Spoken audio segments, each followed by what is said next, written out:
watching Morning Live. Thanks so much for tuning in.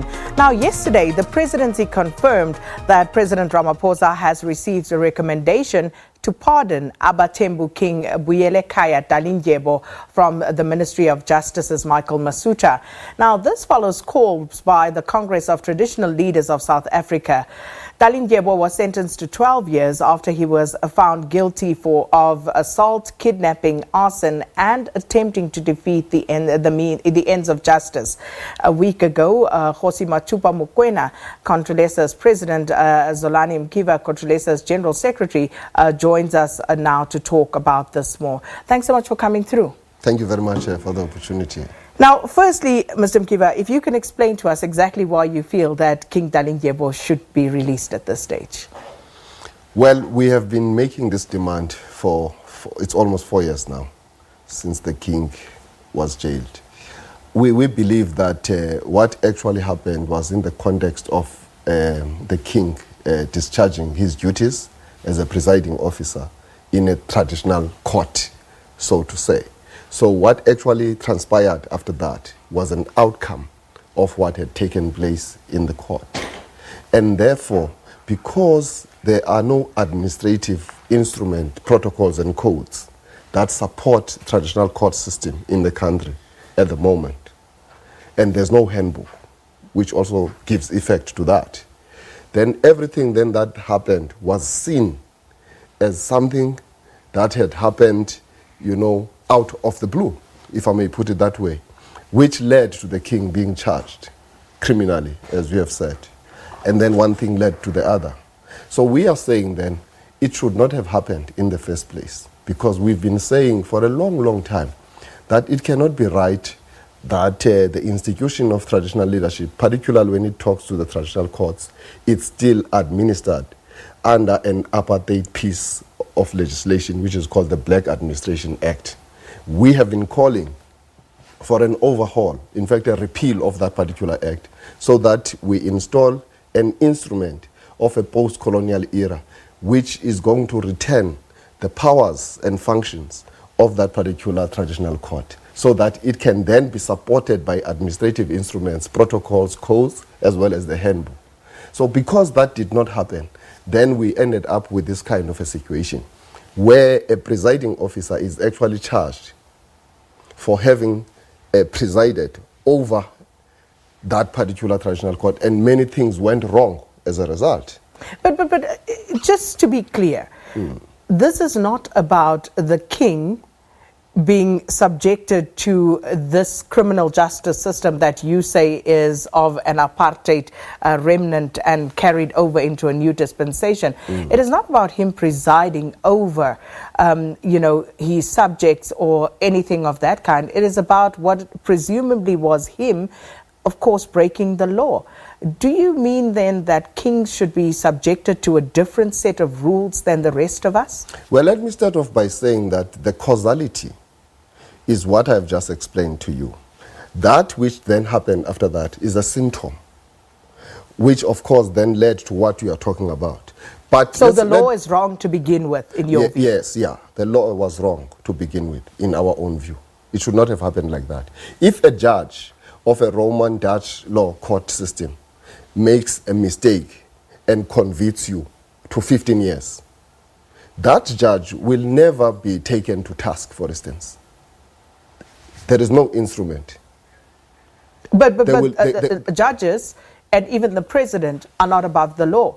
So why should kings be above the law? Well, the kings are not necessarily above the law, but the kings cannot be treated like you and me, because they are kings to their people. But according to the Constitution of South Africa, and if you look at the Equality Clause, we are all equal before the law. We are all equal before the law. We are agreeable to that. But you must understand that our very own constitution also recognizes the institution of traditional leadership together with its own nuances. And therefore you cannot expect a king to be equal to his people in that context. And therefore we don't believe that it was right for the king to be punished in that way in the course of him discharging his duties. We think that it was wrong. We think that in a post-colonial era, you can't use an instrument of coloniality to punish kings kings of which were actually persecuted through the same system during dispossession and wars of resistance. So the king was found guilty, and initially the sentence was 15 years. 3 years were knocked off by a higher court, and ultimately the sentence was 12 years. But he was found guilty of kidnapping, of assault, of arson, and it was said that he had actually commanded some of his subjects to go and mete out a form of justice against others where these acts were perpetrated. So in terms of the Constitution, which is now the supreme law of the land, why should the king not be arrested for that? Well, we believe that as I have indicated, that he presided over this case. And then the people that work with him are actually the ones who carried out some of these things, not him personally. But it was his instruction. It was upon his instruction. Because he was the chairperson and the presiding officer of the regional court wherein he chairs it. So all these things happened. So he takes responsibility of what actually transpired purely because he was chairing. And that's how he was found to be guilty. We believe that you are right in what you are saying, that the Constitution, as it stands now, says what it says. But we believe that this Constitution needs to be reviewed, not because only of this particular matter, but we believe that this Constitution is more Eurocentric and it suffocates the toiling masses of our people because it is not embedded on our own culture. And I actually do take that point, and I think that is perhaps a matter that should be up for further discussion. Perhaps there hasn't been enough deliberation on that to satisfy yourselves, given the things that you are mentioning about it. So perhaps more needs to be discussed along those lines. But as things stand right now, just on a point of clarity, when you say that King Buyelekhaya Dalindyebo merely presided over this process, it was not him who physically went and set, alight those structures, who physically assaulted those people. Are you then absolving him from actually having given the instruction for others to go and perpetrate that? Well, if there was an instruction to actually do certain things, it happened in the context of him as the chairperson and the presiding officer of that regional court. But it is not him personally who actually done so. Hence, we've been saying that he needs then to be released, and this demand has been happening almost now for 4 years, as I say, and we are quite happy that at least now there's a process in motion. So I see the Democratic Alliance have come out saying that this is now being used as a political ploy because the ANC, their support is dwindling, and you have come out saying that you will not support the ANC unless King Buyelekhaya Dalindyebo has been arrested. Is that correct? Did you actually say that? The Democratic Alliance is out of order. Released, not elected, sorry. The Democratic Alliance is totally out of order and mischievous to make such suggestions. This engagement is not really linked to the elections. As I say, for the last 4 years, we have been engaging with the ANC leadership, we have been engaging with government at every given opportunity where we interface with them to say that it cannot be a post-colonial government, a democratic government, that begins to jail a king in a context of what actually happened. So it's been happening since 2016, 2017, 2018. President Zuma, we've spoken to him. President Ramaphosa, we've spoken to him. Immediately when President Ramaphosa was elected as ANC president from Nazareth, when he was visiting all the kings in the country, all of them were telling him one thing and one thing only, that you have to release that king. But did you make the demand that unless King Dalindyebo is released, you will not offer your support to the ANC? No, we did not say that as an organization. We did not say that as a Congress. However, there are traditional leaders who have made that expression. Who are those leaders? Well, those are the leaders who come primarily from the kingdom of AbaThembu. There are people who have actually spoken in that way. And it is out of the frustration, it is out of anger, it is out of great emotional stress which has affected them due to what has happened, because no one ever expected that in a post-colonial era, a government of the people would actually jail a king in Africa. But by doing so, that gives credence to what the Democratic Alliance is saying, that you are using this now, at least some of the traditional leaders, as a political tool in order to get what they want. They are threatening to withhold their support to the ANC. Well, there's a history to this, which I've just explained to you. The application for the pardoning of the king was lodged in 2018. So this process has been there long before there was which we understand, long which before is there fair. was even an announcement of the date of the elections. Which is fair, but are you now being opportunistic in trying to use this upcoming election to effect this particular demand that you have made? No, we are not being opportunistic. Instead, the people who are saying that we're using the elections to put pressure on the ruling party and the president are politicking.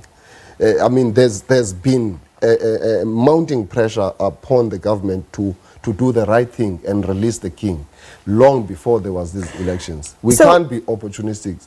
You know, the institution of traditional leadership is not an institution that is it's an institution that serves the will of the people. And that's why traditional leaders live amongst their own. Let me ask you this, because I've been reading on what has been happening around this particular case and what is being said. Were you given assurances by anyone in the African National Congress that this indeed will be taken up and that the king will be released? We have had an audience with the leadership of the ANC and the government. And at all given accounts, we have put a compelling case on the reasons why the king needs to be released. And we have convinced them through logic on why the king has to be released. And from where we stand, the release of the king is imminent. We are waiting for the president. So you have been given assurances? We are sure that the king will be released. But the question is, have you been given an assurance by anyone in the African National Congress or in government that the king will be released? There hasn't been any communique to that effect. However, but you are on record as having said that. No, we're not on record. You never said this? No, we never said that. We never said that. All what we said is that we've convinced the ANC leadership they couldn't come up with any counter argument from the arguments that we have advanced, which we think that they are compelled, because we've made a strong case on why the king needs to be released, and they are convinced. And therefore, that's why we are so sure and confident that the president will do the obvious thing and release the king. So why would they be compelled when the king is not there out of any arbitrary process? The king went through the criminal justice system. He went through the courts, who then determined that for the acts that were perpetrated, he needs to go and serve some time in a prison of this country. He has been in prison for 4 years, and then there has been an application for him to be pardoned. And that application has been populated with messaging that we think is convincing enough for his application to be considered by the president. And we are confident with the arguments that we have advanced that the president will certainly put his signature. What about the question of justice and justice for the families against whom the king and, as you say, through others, perpetrated these assaults, the kidnappings and the arson attacks? We have ensured that we attended to those families. Our leadership structure in the Eastern Cape, which is chaired by Kgosi Mathupa Mokoena, has led a delegation together with the House of Traditional Leaders in the Eastern Cape province. They have engaged with those families, and there has been an interaction between our structures and those families to ensure that there is justice for all in this that we're talking about. So what was the justice that was meted out to these families? You say you've met with them. What came out of that? Well, there has been a very constructive engagement to say that certain things did not happen accordingly, and therefore there has been some kind of interaction which ensured reconciliation and to ensure that forgiveness prevails. So that is an admission, therefore, that the king was wrong. By your own admission, by what you have just said, that is an admission. No. There's no admission that the king was wrong. We are saying that certain things went wrong in the context of work that was being done. So please don't put words. But what's the difference? Certain things went wrong. Certain things that, as you put it earlier, the king presided over, and certain things were done, and you saying you admit Yes, certain things went wrong. So what's the difference? In the context of people doing work, certain mistakes get to happen. So I'm saying, therefore, we could not just make a blunt demand. We needed to consider that which also occurred on the part of those families. And that engagement was a constructive engagement which is based on our value system of Ubuntu, to speak to them so that we find each other and understand the context in which all these things happened. We had to do that. And what did these families say? Well, let me not speak on behalf of the families, but I would say that there was an understanding that our approach to this is understood also by them, so that they don't take it out of context.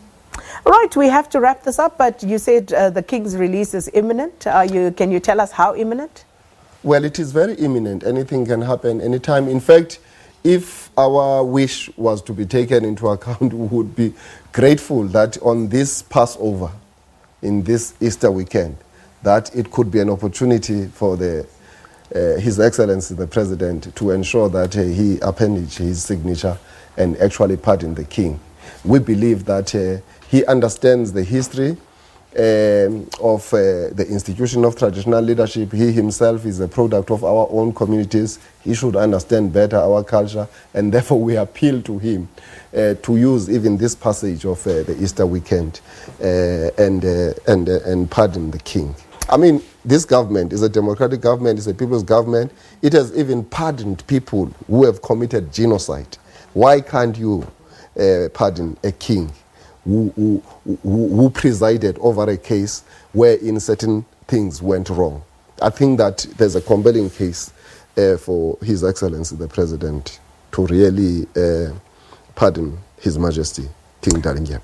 Zolani Mkiva, Contralesa's General Secretary, on the pardoning of AbaThembu King Buyelekhaya Dalindyebo, and some very interesting arguments being put forward, and especially for us to perhaps take a look at, again, the Constitution and the institution of traditional leadership, and at points where those two come in conflict with one another or are at variance with one another. How should those conflicts be resolved?